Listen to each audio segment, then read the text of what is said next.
4 हिस्सों में जो तुम दूध कटोरी में लेकर शंकर को समर्पित करते हो, शिवजी पर जो तुम दूध चढ़ाते हो, शंकर पर अगर थोड़ा सा भी 1 चम्मच भी दूध चढ़ाया है तो 4 हिस्से हो गए। पहला वो दूध का हिस्सा गया कहां?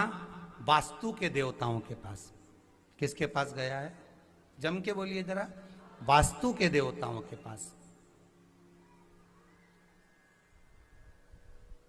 जो दूध से स्वीकृत रहते। हिंदू धर्म में आज भी नियम है, जब वास्तु पूजन होती है तो गैस पर रखकर दूध को उफाना जाता है, तपाया जाता है, दूध गिरता है तो उससे मालूम पड़ता है कि वास्तु का देवता कितना प्रसन्न हुआ है। एक भाग गया वास्तुदेव के पास, शंकर ही वास्तु के देवता हैं। दूसरा भाग गया, जैसे ही हम दूध चढ़ाते हैं वो दूध जलाधारी पर गिरता है। बोलो सही है कि गलत? जैसे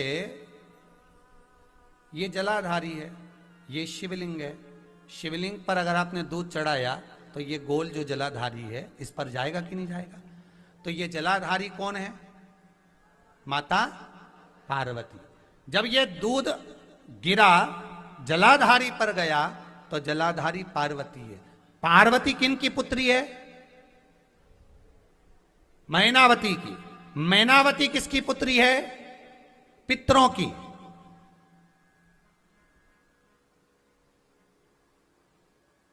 जब ये दूध पार्वती के हस्त कमल पर जाता है, पार्वती इस दूध का भाग मैनावती को देती हैं कि माता आपने मुझे दूध पिलाकर पालन किया है।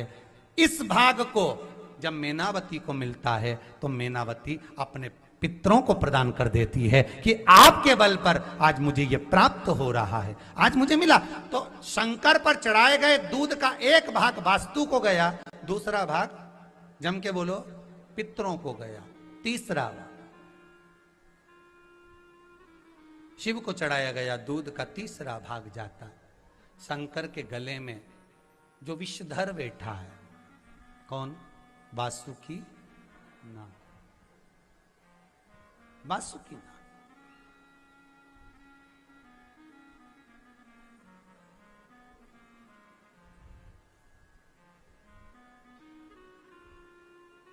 सांप को दूध क्यों पिलाया जाता है? उत्तर दे कोई जिसको ज्ञात हो। सर्प को दूध क्यों पिलाया जाता है? किस लिए पिलाते हैं?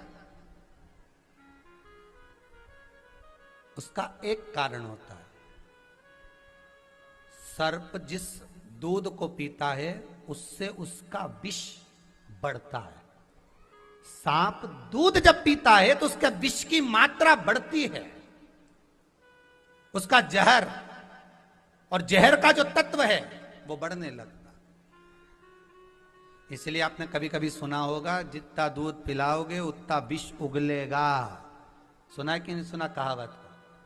जितना दूध पिलाओगे उतना विष उगलेगा। सर्प की गणना के अंतर्गत सांप जिस दूध को पीता है उसका वो विष बनाकर प्रदान करता है, उसका विष।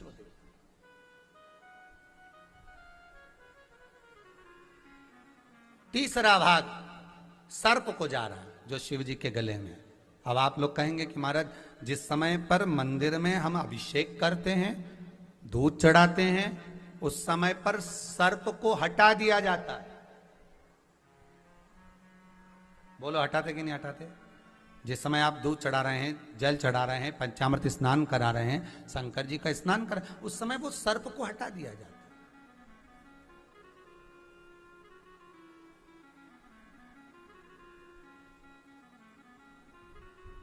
सर्प को हटा देते हैं। जब सर्प वहां रहता ही नहीं है तो तीसरा भाग फिर सर्प को कैसे प्राप्त हो गया? शंकर जी पे चढ़ाए हुए दूध का तीसरा भाग सर्प को कैसे मिला? शिव महापुराण की कथा कहती है, तीसरा भाग जो कंठ पर भगवान के विष विराजमान है, उस विष से दूध का स्पर्श होता है। प्रत्येक शिवलिंग के अंदर, प्रत्येक शिवलिंग के अंदर, सारे ब्रह्मांड में जितने शिवलिंग हैं, प्रत्येक शिवलिंग के अंदर वासुकी नाग का चौथे नंबर का भाई कर्कोटक उसके अंदर विराजमान है, प्रत्येक शिवलिंग के अंदर। जब हमने दूध चढ़ाया, तीसरा भाग किसके पास गया? बोलते जाओ, पहला किसके पास गया है? सबसे पहला किसके? दूसरे नंबर का, जम के बोलो, पितरों का। तीसरा सर्पदेव के पास गया, नागों के पास। और दूध चढ़ाने का चौथा भाग कहां जा रहा है?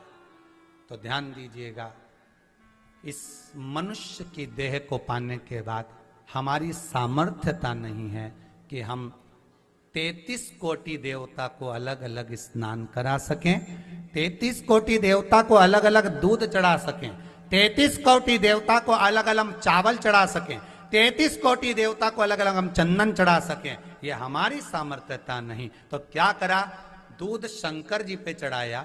जब वो बहकर नीचे जा रहा है, जहां से निकलकर दूध उत्तर की ओर जा रहा है, उस स्थान पर जहां दूध जमीन पर गिरा, गिरते से जितनी दूर तक गया, वहां 33 कोटि देवता विराजमान होते हैं, उनको उसका भाग प्राप्त हो जाता है। उनका भाग उसको